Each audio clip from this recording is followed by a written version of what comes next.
Tonight we have Professor Brad Lewter, CG and animation professional teacher at Ithaca College, who has put together a little behind the scenes of what's been happening at Park, technology-wise and equipment-wise, since many of you have been through those doors or have never been through those doors.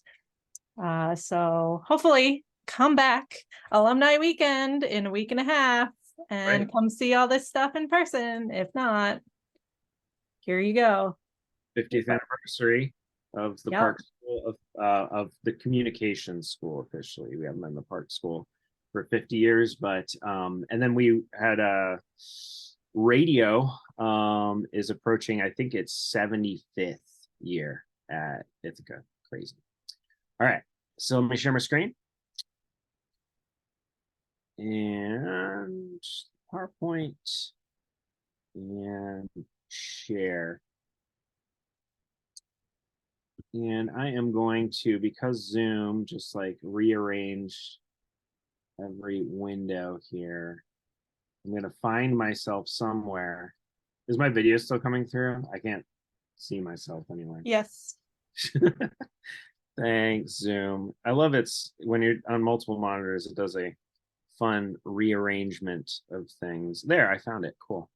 All right, so let me, and then I'm going to stop my video just in case I have bandwidth issues here. All right. Cool. So everybody can see that slideshow? Yes. All right, and let me get the little Zoom bar out of the way. Sometimes that blocks things. All right, so just talking about tech in Park, specifically kind of updates from the past year or so. A lot of new stuff has been rolled out this semester. Specifically, Nigel and the team in Tech Ops have done a monumental kind of job in summer work and getting this ready for the semester. And aside from a few hiccups, it's been going pretty well. I think it's been pretty well received. So updates to Park School technology that I see. Park School Tech Planning Committee, of which I used to chair and have requested that I get back on that as soon as possible because I like helping out in that area. Tech Ops, the tech team right in the Park School, and IT at IC continue to update technology through a special technology endowment. So a lot of people don't know about this, but Park Technology is funded by its own special endowment that's not available to the college at large and is not available for anything beyond technology, specifically student-focused technology needs is what this account is for. The dispersed amount varies per year, but it's usually around $300,000 to $400,000 per year. So it's a significant chunk of money. A lot of that is kind of earmarked for necessary upgrades, things that maybe students don't see up front but are pricey. But still, there is a good chunk of money available each year for technology. Proposals for new technology or tech-focused updates to facilities, and mind you, tech-focused updates what they're looking for, not just, this wall should be painted or something like that. That kind of falls outside of this. But anything involving technology, these proposals can be initiated by any faculty or staff member. So as a student, you can reach out to faculty and staff with suggestions for proposals or issues that could be addressed with these funds. And I think that having sat on this committee for a number of years, a lot of the proposals kind of come through individual faculty based on what they're perceiving. But I think it would be advantageous for students to involve themselves in that process. And just know that these proposals are due at the beginning of spring semester for the following academic year. So, as you're thinking about the way you use technology in Park or something that you're using and think could be better or updated, think about reaching out to a staff or faculty member to initiate one of these proposals. So first I'm going to start with new equipment in PPEX, our equipment center. So we have this year new the FX30. It's a new intro camera. It's being used. It's replaced the EA50. but it's primarily used for CP1, cinema production one. And it includes a handle unit with XLR inputs and a small rig camera cage as well. So it's a very small, compact, but cinema camera, not a SLR that's being repurposed. And it has a 18 mil to 105 mil zoom lens. And so it's a nice kit. And again, this is the kit that students are using kind of right out of the gate in their first semester. So new PPEX gear, also video. The FX6 was introduced last year. This is the intermediate level camera, and it replaced the FS100. This is primarily being used for CP2 and ACP, Advanced Cinema Production courses. And it comes with a 28 to 135 millimeter lens and a nice fully equipped kit with multiple batteries. You can get a LCD viewer for that too. And I used it. It's a really nice upgrade from the FS100. Hey, Brad. Yeah. Do you happen to know if TBDM is using the same? Yeah, actually, the FX6, I know Chrissy has been utilizing that camera in her classes. I'm not sure exactly which ones, but I know she has been using it and workshopping her students on it. This is a lot of this information is direct from PPEX. And actually, let me see if my video will cooperate. But this is information direct from PPEX and Ryan and Christian over there. And they see, just based on volume, because of the number of students, I think that's kind of why they're describing these as cinema, the cinema classes that these are used for. But TBR students definitely, or TBDM students definitely have been using these. I know specifically the FX6. I don't know about the FX30 though, because that's just rolled out this semester.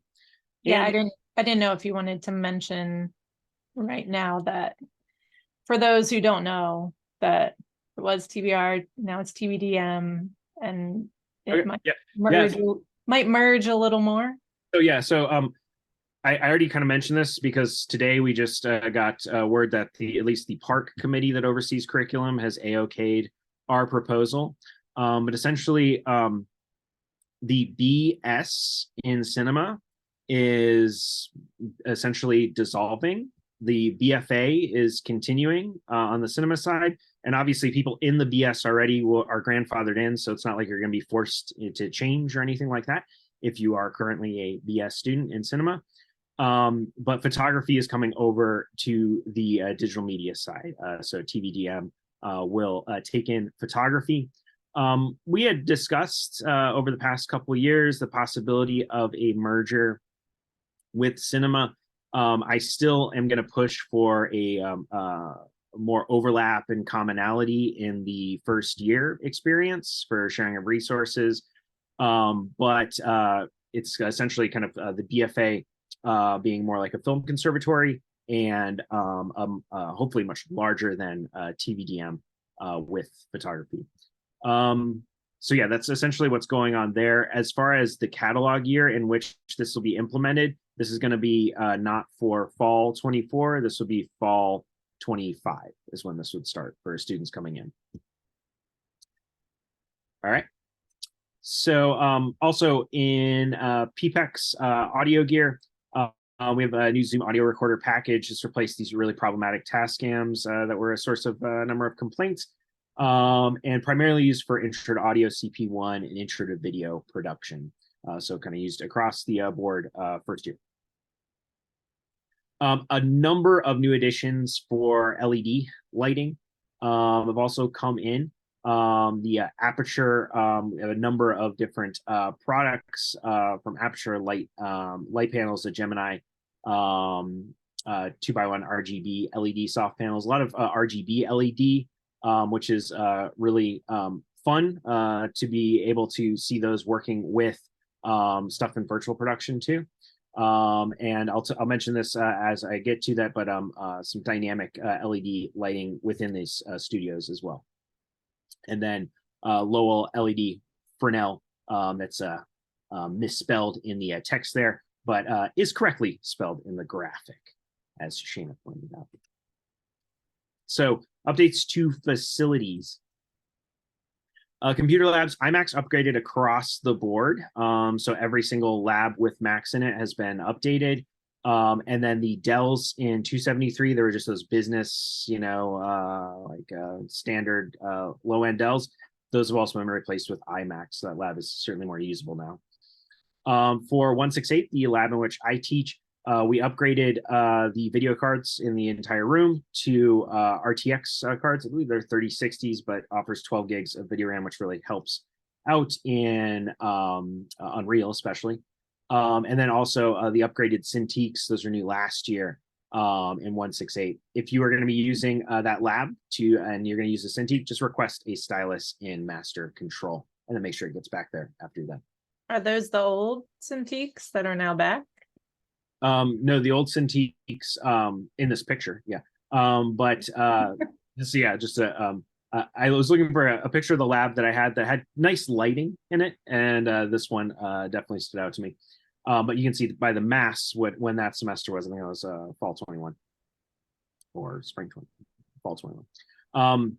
But we have these are the older Cintiqs. I have one of those in my office now. That's a nice little picking up the stuff as it gets recycled. But we have new Cintiqs in there with articulating arms too, which is really nice for ergonomics. They have the nice articulating arms, so you can have that kind of complete flat against the desk or up in any position you need it. Are you back to 2 monitors then?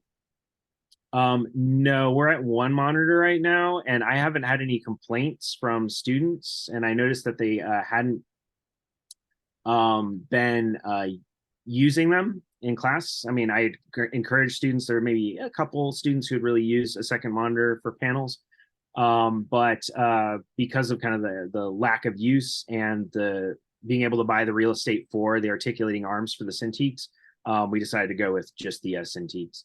That might change. I'm encouraging Nigel to look at wall mount stuff, but with the cinder block walls, that kind of is a conversation we need to wrap facilities in to make sure they're all okay with that. It's a little bit tougher than mounting those to studs. All right, so in Studio A, big updates there. The LED volume, which was introduced last year, the main panel, but for this semester, the 2 side panels have come in and been assembled. It's being utilized by a number of classes, the studio classes working in there, using that with mostly with video feed. But there's a dedicated machine with a very beefy graphics card in it to handle Unreal, and then another one of those Dell Precisions that's dedicated for the overhead lighting grid there. So the overhead active LED lighting. This can either take video source or it can take input directly from Unreal, so a camera input from Unreal, to have active LED lighting that matches what's going on in the panels. Really cool effects to see that in action. And this inset picture here is from last semester. Chrissy's directing class does a car shoot at the end of each semester, roll the car in there, and then use that with virtual sets. Ryan actually made one of those, a really good one. Picture that in the next slide, but worked with students in Chris's directing class. What are you using for tracking? Right now, we are using the HTC Mars system. So it's essentially the Vive, but made into a self-contained unit. So it doesn't run Steam VR on your machine. It runs it in the dedicated Mars head unit, which alleviates a lot of the kind of hacked jankiness I felt that Steam VR, the kind of solution, had. So it feels much more kind of production ready. But since you asked, we are getting, I believe, Nigel is in kind of the final process of getting this Osmos Star Tracker system that will be able to move from studio to studio, because the way this works is essentially tracking optical stars, so cheap little markers that can go on the ceilings of a number of different rooms, and then we can move that from room to room with different setup profiles depending on the room.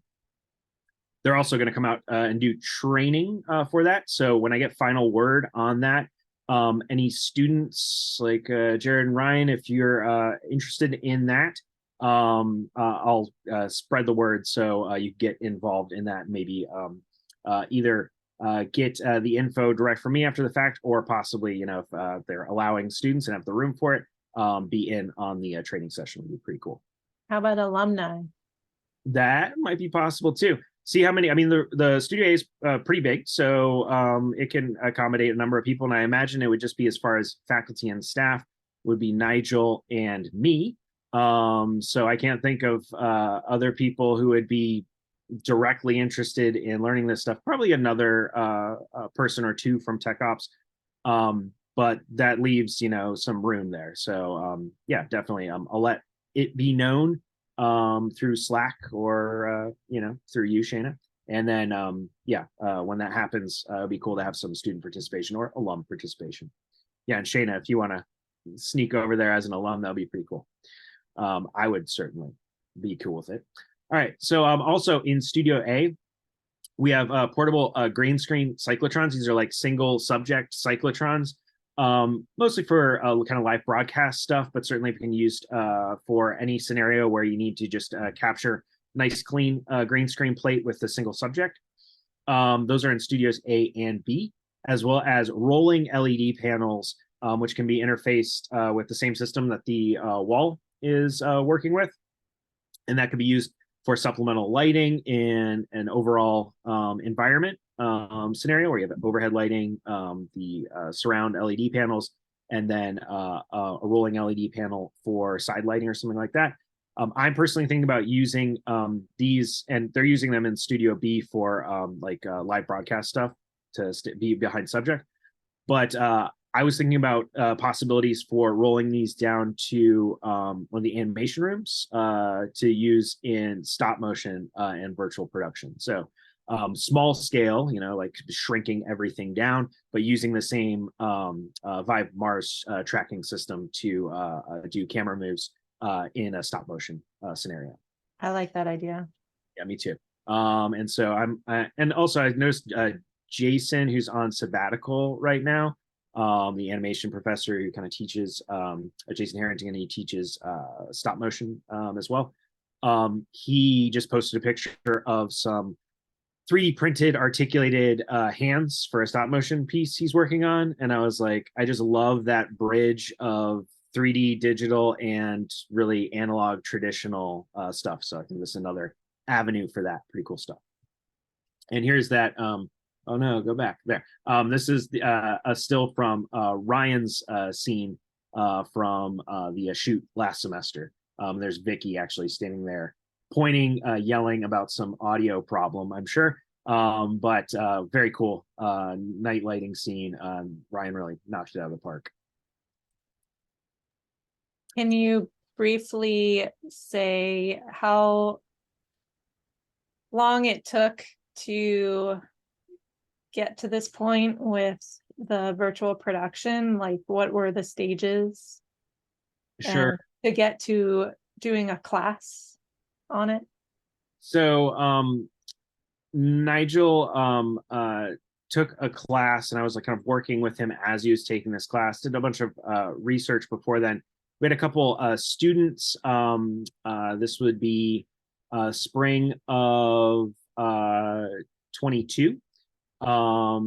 Norman, who's spoken here, Norman Staub, who's spoken at Park Post, and Adam Thacker. They're both emerging media students, but they were heavily involved in cinema. They were just like really into camera work and videography, and had worked with Nigel to get a small virtual production setup going in Studio D with green screen, using Aximetry, which is tailor-made for kind of live broadcast or live keying environments where you key green screen in real time, and you have usually using that as a preview output, and then you're capturing raw plates as well and that camera movement data to composite in a traditional VFX process after the fact and post. But they had some great success with that, and we're working with me as well. And so Nigel and I learned a lot from their experience. And then over summer, Shayna Milton and I then did a presentation about kind of the development of virtual production in a classroom setting and how you would go about that and the kind of investment needed from a school and what to expect in that. And then over the following semester in fall of 22, Nigel took a CG Pro class and I kind of sat in on that. And at the same time, I've been learning from spring through summer and into fall Unreal, because Maya is my native package, but I'd worked in Unity in the past, but everything in virtual production is really being done in Unreal. And then developed a course, had the first iteration of that course basically as the first LED wall was installed in spring of this year. And then now we're in our second iteration of that course. I think it's going pretty well. I think we had some great results from the last time. And as you mentioned, having 6 students in VFX class, I think I have 11 official, but probably more like 9 as far as who's going to make it. So it does have that critical mass issue that I'm hoping we can kind of push through. I know Christy's not doing the same kind of large scale car shoot this semester, but does the Twilight Zone project, where they'd be looking to make some virtual sets. So hopefully we can get some student collaboration between her class and our class again this semester. All right, so other studio updates, and these, because I don't directly, work in these areas, just kind of know of them from Nigel in Tech Ops. But the audio boards and infrastructure in the audio studios have all been upgraded and updated.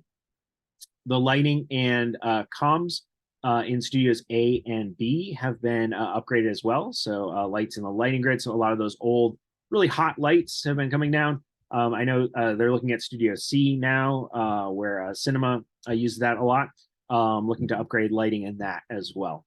And then a green screen studio, a dedicated small green screen studio with Vive tracking in there as well, is just off Studio D. So there's a nice little small green screen space that's easier to book out for students where it's not being used for classrooms. So that's a nice new facility.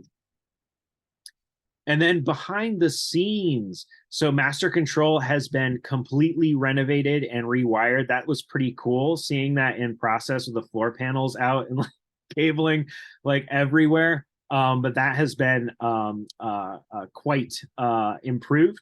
There's a lot of stuff that was in there kind of patched over the past 2-3 decades that they're able to kind of pull out and clean up. And a lot of rack space opened up. So some interesting possibilities discussing about what we could use that for. Whose feet? That's just a stock photo. Oh. but it did look like that. I regret not taking pictures of when the floor was up, but it was pretty impressive. Yeah, there's a foot under the floor and just cabling everywhere. It's crazy. So the hard set was removed from Studio B. Where that had kind of set pieces, the desk, in place, everything was kind of locked in place. Now it's a modular system that's easy to kind of move around, break down. So it's a much more flexible set now. Also, the network infrastructure throughout the entire building has been completely redone by IT. So our wired network has been upgraded now, and also opens up some interesting possibilities for networking machines. And I've wanted to make a network render farm for a long time, and that has not been possible given our old infrastructure. So I'm hoping that that can become a reality. How's the Wi-Fi? The Wi-Fi, we had some issues at the beginning of the semester, but I think that's been resolved in part. Cell signal, I guess. Yeah, the cell signal issue is still always going to be a problem when you're in the basement. But I know students are still complaining about ResNet, so I think they're upgrading that over on housing side. But I know in Park it's been quite snappy for me. And then hopefully, any machine you're on in the lab should be hardwired. And it's not just for our internal network anymore. Now that's connected to the full campus network, which also alleviates a number of structural problems we had. All right. Also, just wanted to include, and I will upload this to Slack as well. So you have this presentation on Slack. But contacts for whatever you kind of need tech-wise. So Nigel is director of tech operations, and he's going to be the person that if you have like idea for major proposal improvement, or kind of a complaint about how certain technology works or doesn't work in Park, Nigel would be an excellent person to contact. He's a creative thinker too, and very proactive, especially with cool stuff like CG virtual production. So if he gets excited about an idea, you could have an excellent ally there. Ryan Berrien is a PPEX and facilities manager. Any sort of space that you need to book out, Ryan would be the person to talk to about that. Christian Debergard, portable media production equipment manager. Any sort of equipment in PPEX that you want to know how to use, or what new equipment has come in, what he's excited about, he's going to be the person to reach out to. And then me, if you're interested in anything CG, virtual production, or animation, especially since Jason is on sabbatical until next academic year. I'm the current director of the minor. So if you're interested in anything animation, reach out to me, and there are contacts there. And if you have any questions or any current Park or former Park students, any sort of tech complaints or suggestions, I'd certainly appreciate them. And thanks. Thanks, Brad. Woo! Any audio updates, audio studios? Yeah, that's been upgraded across the board. I know Vicky was complaining about it not being in place for the start of the semester, but I think they've resolved that now. I know they had some meetings regarding just tech issues in the main audio lab on the second floor, the classroom space, the audio classroom space.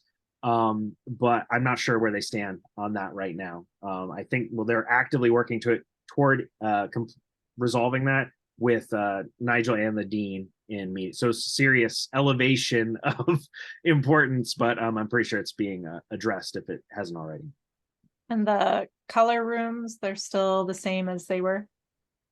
I believe so. I think Nigel may have upgraded because I know we did a hard drive upgrade to larger SSDs in 168, and those are the same precisions in those color rooms, and so I'm pretty sure that has been done. And Nigel was talking about upgrading the video cards in those as well. So if that hasn't been done yet, it is in process. Oh, and air conditioning. Yeah, so that is an ongoing thing, right? I know they replaced one of the air handlers on the roof, and that was causing some serious sound problems in 273 as well. So hopefully, I've noticed it's been pretty comfortable. I don't know feedback from students about that, but it wasn't anything, Ryan, like last semester when you thankfully had that fan that you were bringing back to your dorm, but you had it there, and we had to set it up because it was so hot, or the AC broke.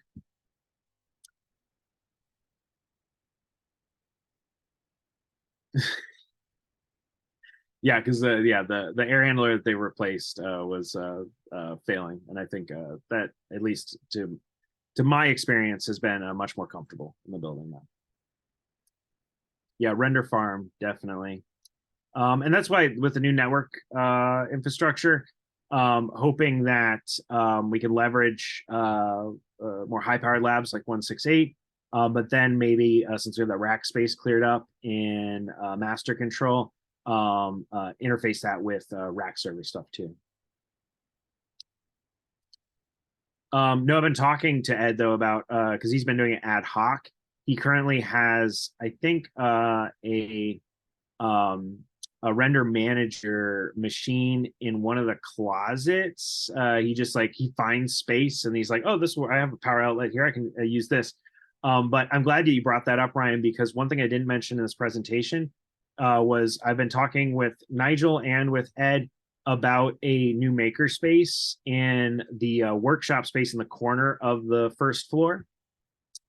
Tommy Inman, who had been with the Park School forever, doing a lot of repair work that nobody, like, that institutional knowledge is now like gone, which is really unfortunate.